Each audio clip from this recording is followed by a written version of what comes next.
विसोवा सर्राफ। पंढरपुर से 50 कोस पर औड़िया नामक शिव क्षेत्र है। यहीं पर यजुर्वेदी ब्राह्मण कुल में विसोवा का जन्म हुआ। इनके घर में सर्राफी का काम होता था, इसलिए ये सर्राफ कहे जाते थे। इनके घर में साध्वी पत्नी व 4 पुत्र थे।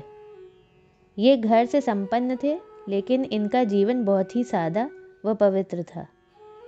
कामकाज करते हुए भी इनके मुख से पांडुरंग का नाम निकला करता था। अतिथि को साक्षात नारायण समझकर उनकी सेवा करते थे। एक बार इनके क्षेत्र में घोर अकाल पड़ा। अन्न मिलना मुश्किल हो गया। भूख से व्याकुल होकर लोग विसोबा के द्वार पर एकत्र होने लगे। विसोबा ने समझा नारायण ने कृपा की है। वे खुले हाथों से लुटाने लगे। भीड़ बढ़ती चली गई। अब भंडार समाप्त हो गया।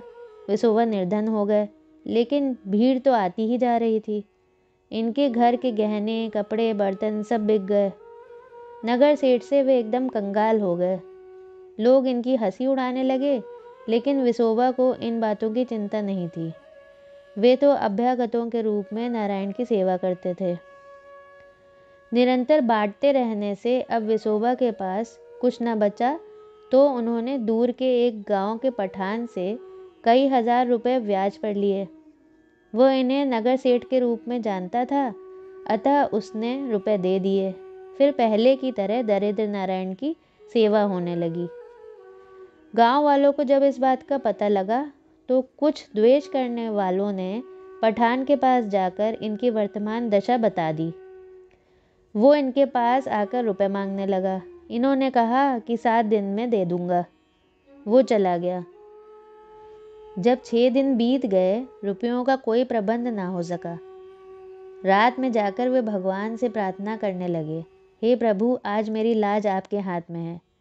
नेत्रों से अखंड अश्रुधार बह रही थी। वे प्रार्थना में इतने तल्लीन थे कि उनको अपनी देह का भी भान ना रहा। सच्चे हृदय से निकली प्रार्थना कभी विफल नहीं होती।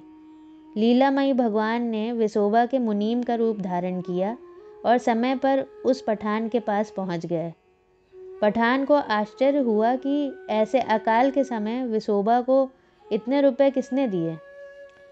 मुनीमधारी प्रभु ने बताया कि विसोबा की साख व सच्चाई के कारण रुपए मिलने में कठिनाई नहीं हुई और ब्याज सहित सब चुकाकर भरपाई की रसीद लिखवा ली। दूसरे दिन विसोबा स्नान करके पठान के पास पहुंचे और रुपए चुकाने के लिए थोड़ा और समय मांगा, तो पठान आश्चर्य से बोला, आप ये क्या कर रहे हैं? आपका मुनीम तो कल ही ब्याज सहित रुपए चुका गया है। मैंने आपसे रुपए मांगकर गलती कर दी। विसोबा को आश्चर्य हुआ। उन्होंने घर आकर मुनीम से पूछा। वो भी हक्का बक्का रह गया। वे समझ गए कि ये सब उनके प्रभु की ही लीला है। उनको बड़ी ग्लानि हुई कि उनके लिए पांडुरंग को इतना कष्ट सहना पड़ा। सब कुछ छोड़कर पंढरपुर आ गए और भजन में लीन हो गए। श्री ज्ञानेश्वर के मंडल में विसोबा सम्मिलित हुए। योग का अभ्यास कर वे सिद्ध महात्मा हो गए। नामदेव को स्वप्न में भगवान ने आदेश दिया था कि वे विसोबा के पास जाकर दीक्षा लें। भगवदीय आदेश को मानकर जब वे इनके पास गए, तब ये शिवलिंग पर पैर रखकर लेटे हुए थे। नामदेव को आश्चर्य हुआ और उन्होंने इनसे पैर हटाने को कहा, तो इन्होंने कहा, जिधर शिवलिंग ना हो उधर मेरे पैर रख दो। नामदेव जहाँ जहाँ इनके पैर हटाते, शिवलिंग इनके पैरों के नीचे आ जाता। अब नामदेव समझ गए और गुरु के चरण पर गिर पड़े। अपने अभंगों में नामदेव ने इनकी बड़ी महिमा गाई है। जय श्री विठल।